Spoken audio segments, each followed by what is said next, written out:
Mr. President, honorable judges, members of the Registry of the Tribunal, dear colleagues.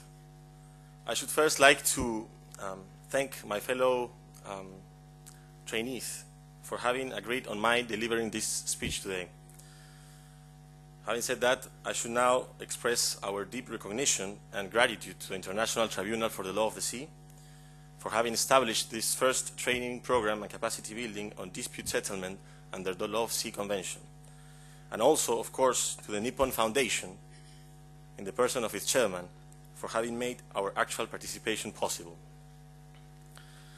The last 8 months have been an incredibly exciting period of our lives.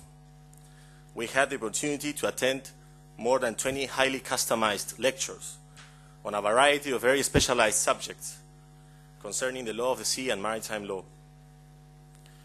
Not to mention more than 30 lectures we received in the framework of the first Summer Academy of the International Foundation for the Law of the Sea. As you can see, we had the privilege of being pioneer groups of these two novel programs. We should therefore like to say thanks to all the speakers, a number of which are judges here today, former judges, distinguished experts, practitioners, and scholars in the fields of the law of the sea and maritime law.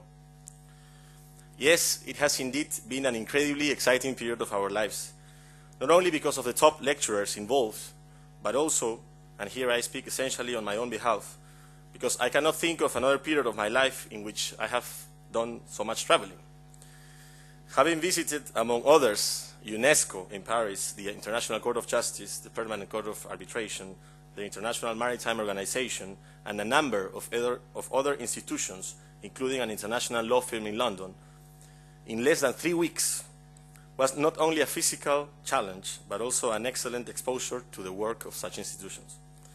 This was followed by a research visit to the Max Planck Institute for Comparative Public Law and International Law in Heidelberg, and a recent visit to the Food and Agriculture Organization in Rome.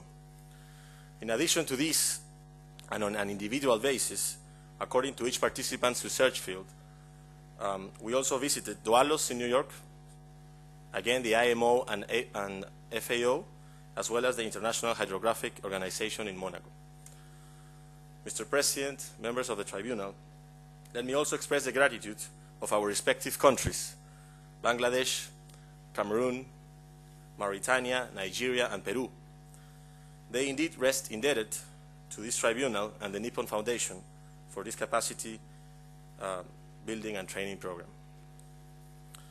As the first participants of this program, we have equally received unwavering attention and caring by the registrar, by the coordinator of our program, and the entire staff of the tribunal.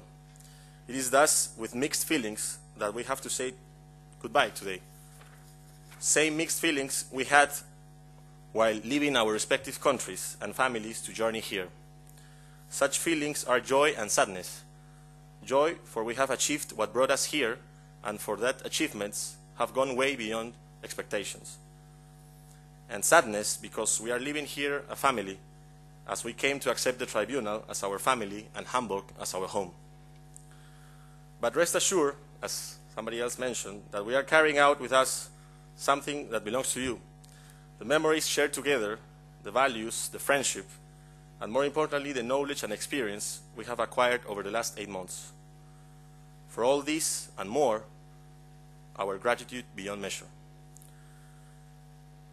I am also sure that in one way or another, that in one capacity or another, we will cross paths again in the future, for we live in an everyday smaller world.